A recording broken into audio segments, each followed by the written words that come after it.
So I think there's two things which are very important. The first one is to bridge the gap with the US in particular on productivity and economic growth.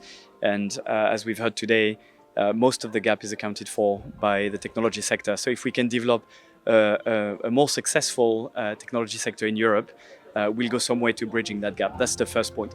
The second point is we are now in a situation where we have to make the most of the scale of Europe. And we often hear that Europe is a market of 450 million consumers. We have to be producers. We have to become better at producing in the digital sector. That's point number one.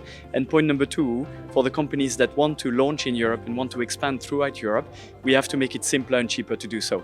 And when we talk about competitiveness, when we talk about regulatory simplification, really the objective is this one, is to make it much easier for a company that launches in Europe and wants to scale in Europe to really be able to address 450 million consumers in one go and not be tempted to, for example, leave for the US and expand there. So I think if we can hit these sort of two angles, and I think the competitiveness compass goes a long way to acknowledging what the issues are and giving some really good ideas on how to achieve this, I think we have a good chance to bridge this gap.